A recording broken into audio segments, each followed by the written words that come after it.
What's up guys, Simon here, and today in this video we're going to go over my first commercial real estate purchase, which was done recently, and the walkthrough of what the property looked like before I bought it. I videotaped the property obviously with the permission of the current owners and the agent that I had with me so that I could relive the walkthrough and see how this property or what value I could add to this property at a later time. I noticed that often if you don't videotape a walkthrough, or if you're buying a property, your mind tends to make things up or you forget certain aspects of the building. So if you're considering purchasing a property, always go ahead and videotape the walkthrough.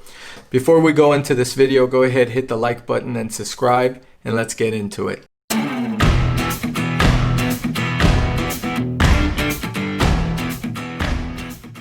In this video, I'm actually going to look over the recording I took with my iPhone and comment on it and share some of my feedback and what I was thinking while doing the walkthrough. So let's go ahead and play it. As you see, when I first came into the property, the office actually looked very professional. They had plaques on the wall. It looked like a decent reception area. And the only thing that was, to me, a little bit off was they had a bunch of pit bulls there. And they had this very strong sense of smell from the dogs. As I walked further into the property, you can see here, I noticed that there's a bed here, and the carpets were heavily stained with not only foot traffic, but it gave off this odor of animals living there, which I immediately knew was going to need an intensive remodel. The drywall was a level 1, so it was popcorny, and now in modern offices or buildings, people like a smooth drywall, so I knew I was either going to have to replace the drywall. By the windowsills, you could tell that there was leaks. It was a standard office that was probably built in the 80s or so, and I knew I was going to put in a lot of money, but what I was looking for is basically, is this property going to give me everything I need from it in terms of layout? When I walked into the wrap studio, it looked very dark. It was actually very narrow. It had the studio in the back, and I didn't realize what that property or that area of the building would be until I watched the videos later. The owner didn't have a layout of the property, as he was the original owner, bought the building in the 80s, made quite a lot of money on it, but there was no layout, so I couldn't see a map or a blueprint of what this building had. So we kind of discussed some of the property. As soon as I walked into this warehouse, I was like, oh my God, take a look at here. You basically have a lot of stuff here. So someone that might be buying this building, or someone that may be coming into a property like this, sees all this junk. It's not properly staged, so they may freak out. You got cars parked there. You just got dogs in cages.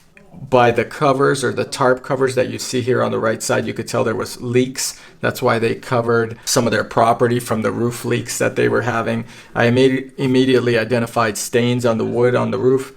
We actually had to replace the roof, which I did recently as well. And I got quotes all the way from $40,000, and I ended up getting it for about $15,000. There's just a lot of stuff. So when you go into a property, keep an open mind that you may need to do a lot of work to get it to be what you want. You're buying, in some cases, the 4 walls. As we walked in further into the unit here, you could see that people literally lived here and were here for a long time. And you could tell that there's basically no room to move around in this property. First of all, you can't live in a commercial property by law in California, and I'm pretty sure it's the same way in all the other states. But you know, a lot of people would get discouraged seeing all this. To me, it was an opportunity to fully remodel and make it what I want. So when you look at your first property, it's not going to be the Taj Mahal. It may not be the best thing or something that you expect, but it will be something that you can put effort into to make it your own. So here it looks, in this video, the property doesn't look that big. Once you have a lot of stuff in there, it looks tiny and it looks very compressed. If you make offices out of this instead of, say, parking cars or so forth, you're going to have an opportunity. And here we're looking at leaks, which are coming all over the roof.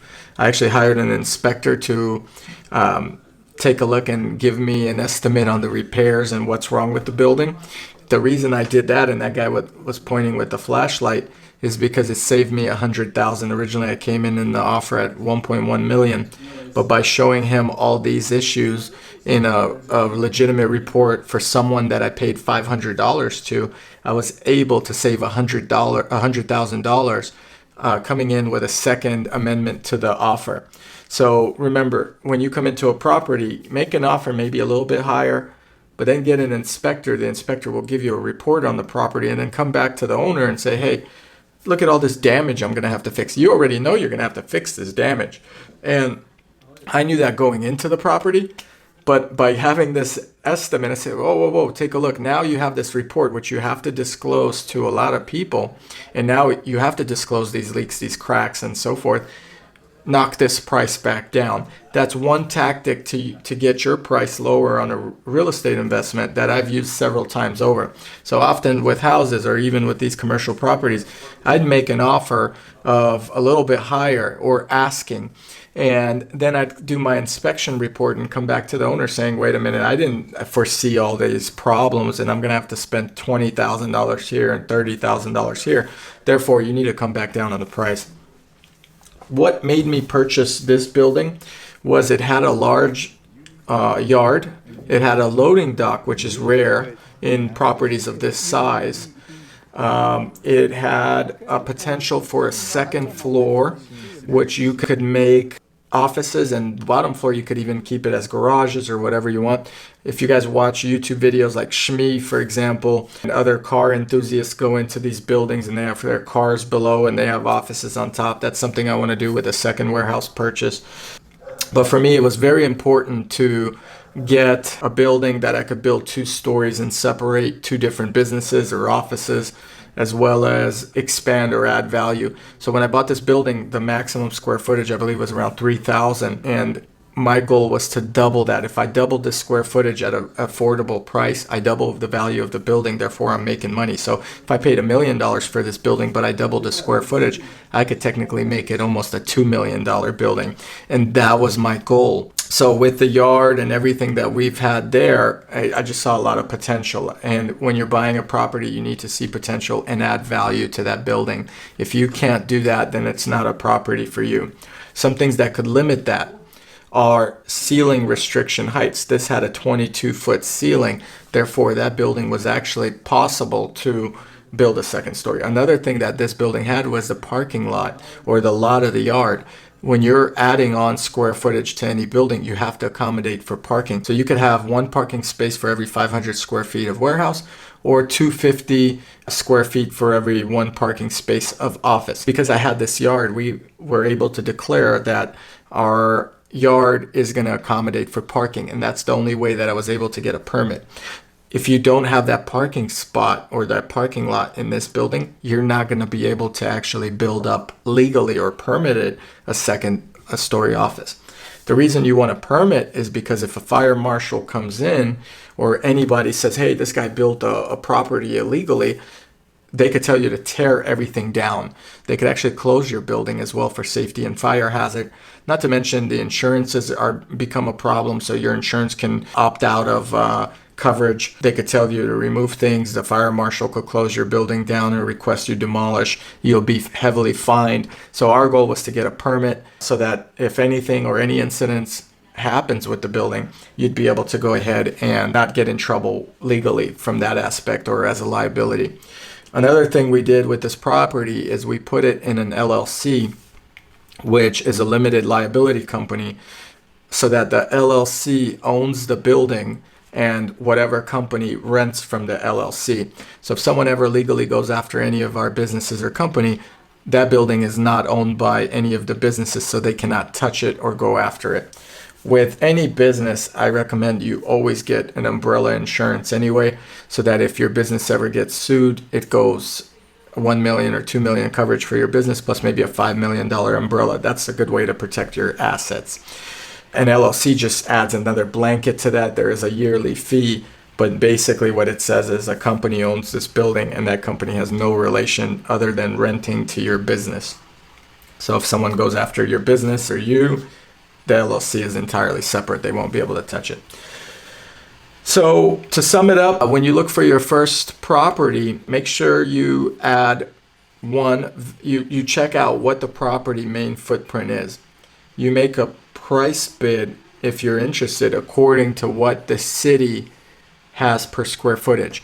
If the guy has 5,000 square feet in there, but the city's only showing 2,500 square feet because they illegally build a second floor, you're pricing this building at 2,500 square feet and you're offering them money based on 2,500 square feet, not 5,000 square feet. Keep that in mind. So one, check with the city, what's permitted, what's not. You could also use that as an advantage to tell him, hey, your building's not permitted. You're going to need to lower your price. I don't care what else you build illegally here. It's not legal. It's not code compliant. It's a fire hazard. It's a safety hazard. In this case, that mezzanine above was not legally built. I verified that. Then you check with the city what you can build on top of that. If you could add on another 5,000 square feet, and you do that during your contingency period. Another thing you want to know is you got to get your financing in order. So you could get an SBA loan on a commercial property with as little as 10% down. You can get a private loan as well. SBA loans right now are really good. They're at a good percentage. We got a 15-year loan on this property. So in 15 years, we'll own this building outright and it'll be valued at about $2 million. Presently, I've been leasing my building for over 12 years and I pay the same amount of money as I bought this building. So to me, this was a great decision to finally step up and get my own building. Remember what, just recap, make sure you get an inspector to give a real estimate of the property. Use that estimate as a bargaining chip to negotiate the value back down. Now, as you see in my other videos, you're going to see that we're completely gutting it, remodeling it, and you're going to see what a dream this property will be. I'll show some blueprint examples in the later parts of the videos, but I wanted to make this video just to see what I saw when I first went in. And some people might have these eyes where they're just like turned off with everything they saw. And to me, I saw opportunity, especially after researching the property. Anyway, guys, thanks for watching this part 1 video. If you like what you see, please hit the like button and subscribe. I'm going to take you through buying this property all the way to completion, which is estimated at about 3 to 4 months for me with everything that we got going on. And hopefully I meet that time frame and have a new office to move into this coming new year. So we are excited and I hope you're interested in learning more. If you have any questions, go ahead, comment below and I'll answer them, and share this video as well. Check back and I hope to make more of these. Anyway, thanks guys. Have a good day.